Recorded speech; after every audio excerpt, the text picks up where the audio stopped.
Here's your wrestling news for March 11th, 2021. And your headlines for today include: John Laurinaitis returns as WWE's head of talent relations. WWE superstars worried after John Laurinaitis' rehiring. 2021 WWE Hall of Fame ceremony date confirmed. First inductee of Class of 2021 announced. Former WWE wrestler thinks he's in WWE Hall of Fame Class 2021. WWE has finally chosen Bobby Lashley's Wrestlemania 37 opponent. Truth behind WWE reportedly wanting to rehire Big Cass and Enzo Amore. Yet another botch from AEW ruins a major segment. Sting's next feud in AEW revealed. WWE star says AEW should own their mistake. Don't blame Dud Explosion on Kenny Omega. Secret marriage of WWE star is revealed. Shawn Michaels on WWE's recent leg-slapping ban. Christian Cage starts AEW World Title feud on Dynamite, and more. We are starting today with WWE, and if you watched from 2011 to 2012, you couldn't go 10 minutes without seeing John Laurinaitis on TV, and now People Power is back, albeit behind the scenes. According to Dave Meltzer in the Wrestling Observer newsletter, WWE's talent relations department is being split into talent management and talent branding, and Laurinaitis will oversee both.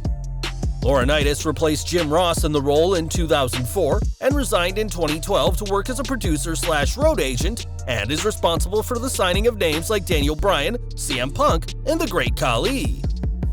The new position will see Laurinaitis become the GM of talent immediately, and Mark Carrano, who had been in the role until now, will be reporting to him. Laurinaitis will be reporting to Brad Bloom, the WWE Executive Vice President of Operations, and for now, People Power is back in WWE. Though John Laurinaitis returning as head of talent is a big deal for WWE, not everyone is a fan of his return. Fightful Select reports that some superstars have reached out to them with concern after WWE brought back Johnny Ace, with one wrestler saying that Laurinaitis insisted on embarrassing the Diva-style performers over in-ring acumen during his time there. The urban legend goes that Laurinaitis would flick through a huge binder of model photo shoots when deciding who to sign as a WWE Diva, with actual in-ring talent not a factor. Laurinaitis has been out of talent relations for 9 years and was replaced in that time by Mark Carrano, who superstars noted was easy to work with but hard to trust. That relationship wasn't helped by last April's mass releases, as one superstar explained. Those cuts in general eroded a lot of trust within the company after several wrestlers were let go who were made long-term promises, and Carrano was said to be a part of that. We'll have to see how Laurinaitis' return to WWE pans out, though he's already turned a lot of heads. And what do you think of him coming back? Sound off in the comments. We've got some huge Hall of Fame news next, as details have been revealed about this year's ceremony. During the bump, it was confirmed that there will be a ceremony this year, which will stream on Peacock on Tuesday, April 6th. After a year, the 2020 class, which includes the NWO, Batista, JBL, the Bellas, Jushin Liger, and the British Bulldog will be inducted, alongside the class of 2021.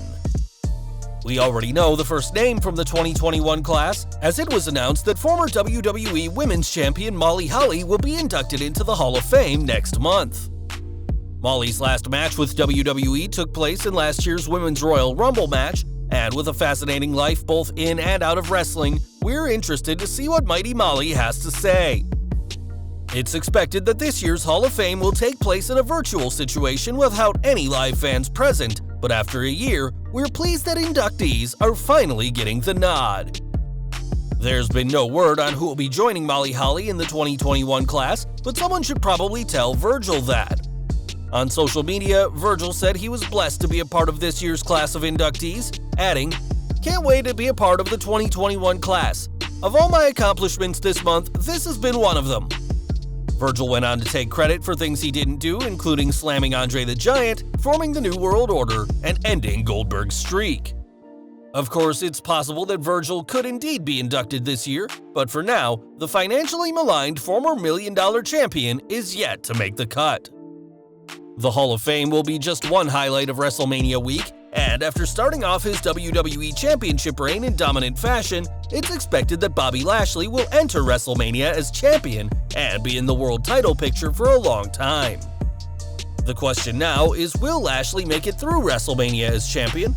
And though we don't know that for sure, his challenger for the show this April may be determined very soon. Bryan Alvarez on Wrestling Observer Live said that the WWE plans on booking Drew McIntyre vs. Sheamus in a last man standing match for Fastlane, and sources within WWE have said that this could be a #1 contenders match for the title. Those same sources added that the plan is for Lashley vs. McIntyre at WrestleMania, implying the Scotsman will be the last man standing on March 21st. Lashley's title defense is expected to main event one of the 2 nights of WrestleMania, with the other night being headlined by Universal Champion Roman Reigns vs. Edge. The only other match confirmed by WWE for WrestleMania is SmackDown Women's Champion Sasha Banks vs. Bianca Belair, though more of the card will be made clear after Fastlane. Dave Meltzer recently reported that Vince McMahon blew up the original plans for Mania in favor of a much bigger show, but nothing specific to what could change has been outlined yet. On this week's Raw, fans found out the price and date for when WrestleMania tickets will go on sale, and the April 10th and 11th shows at Raymond James Stadium will be a huge deal for WWE. For the first time in a year, WWE will be booking for a live audience, and Vince McMahon wants WrestleMania to live up to the lofty expectations, with the belief that the card could witness several changes backstage. But what do you think of this year's show? Is Drew vs. Lashley a fitting title match for the most important show of the year? And if not, who would you rather see challenge the Almighty? Sound off in the comments.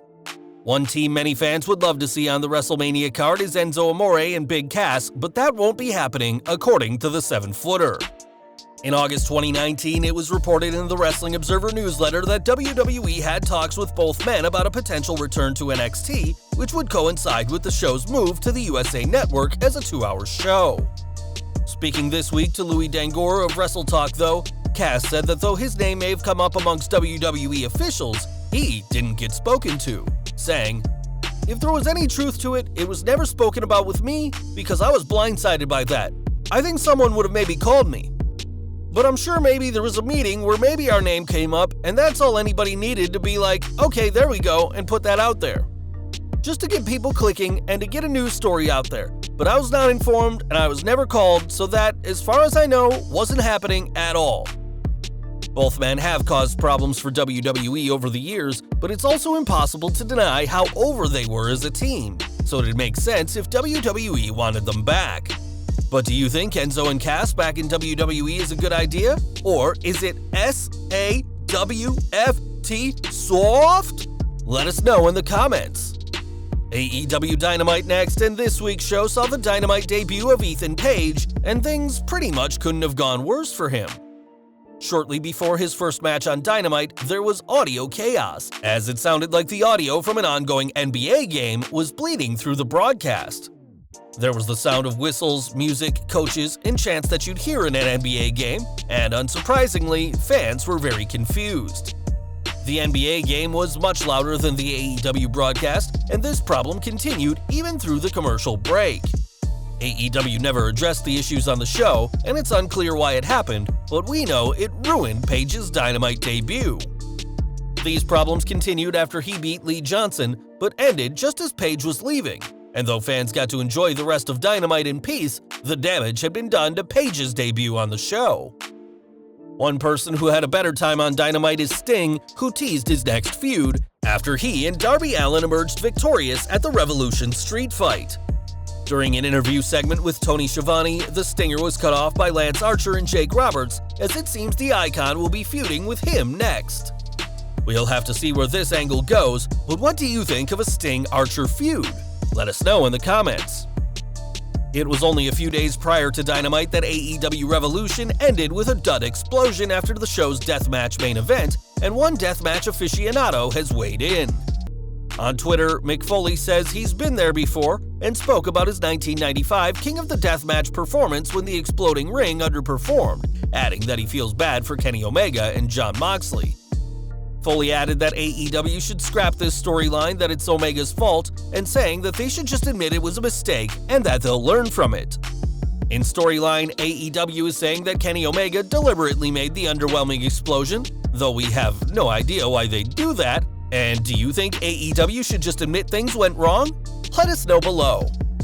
This week, Vice had the premiere episode of Dark Side of the Ring Confidential, and fans learned some shocking truths about Jimmy Superfly Snuka.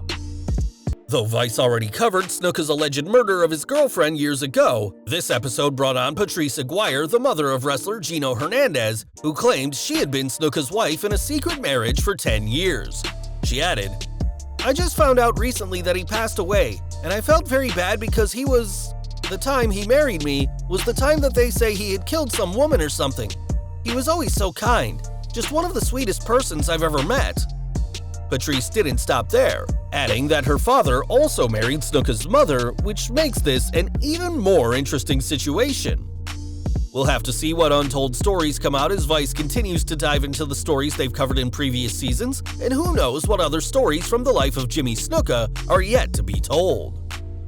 Back to the present, and recently WWE made it clear to talent that they won't be slapping legs when selling strikes anymore, even posting signs about the rule backstage. This new policy stretches all the way to NXT, which makes for a very interesting situation for NXT coach and the master of the superkick, Shawn Michaels. Speaking to the New York Post, Michaels discussed using slaps to add sound, saying, "I can remember when I started, people telling me too fast, too much, too this, and there's a balance there. I feel like somewhere in the middle, and balance is just so important. I appreciate the style of today." It sounds like Michaels doesn't necessarily agree with the fine, but does believe that superstars need to find the balance and not use the leg slap too much. But thanks to Vince McMahon and the threat of a fine, no one will be doing it anymore. More from AEW, and after his debut at Revolution last Sunday, it didn't take Christian Cage long to make his plans clear. During the show, AEW champion Kenny Omega, joined by the Good Brothers and Don Callis, mocked fans expecting a big explosion at Revolution. When Eddie Kingston came out, the group mocked his overdramatic dive onto Jon Moxley at the end of Revolution, and we don't think we'll ever get the image of Omega and Don Callis 69ing out of our minds. Unsurprisingly, a brawl ensued, and this is where Christian came out to confront Omega. And when the champion went to hit Kingston, Cage reversed the attack and tried to hit the unprettier. The segment ended with Cage holding the AEW World Championship, much to the chagrin of the cleaner, as the man who's promised to outwork everyone appears to be going right to the main event scene. It's no secret that Vince McMahon is a complicated person to say the least, and few people know that better than Chris Jericho. For decades, Jericho worked alongside McMahon and saw what the boss loves and hates, and there's one particular word that reportedly drives the chairman insane.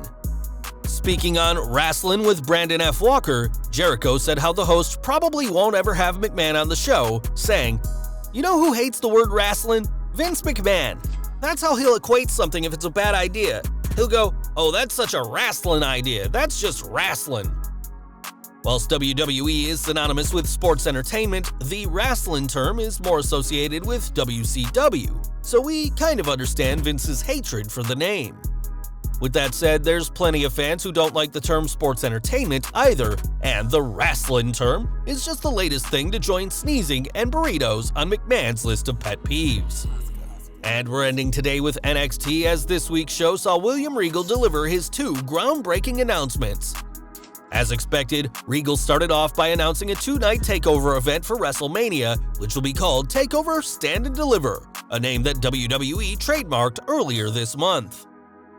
Night 1 will be on April 7th on the USA Network, whilst Night 2 will be on April 8th on Peacock, and Regal also announced the new NXT Women's Tag Team Championships. Regal said that the first champions would be the winners of the first Women's Dusty Tag Team Classic, as Dakota Kai and Raquel Gonzalez took their places in the history books as the first champions. Their reign would be short-lived as Shotzi Blackheart and Ember Moon challenged them, and later in the show became the second NXT Women's Tag Team Champions. With a much smaller women's roster compared to the main roster, we'll have to see how these new titles do, but for now, we have brand new titles in NXT. Well guys, that's our news for today. Please share your comments below. Also hit the like button, subscribe to our channel, and hit the bell icon to receive all notifications. And as always, thanks for watching.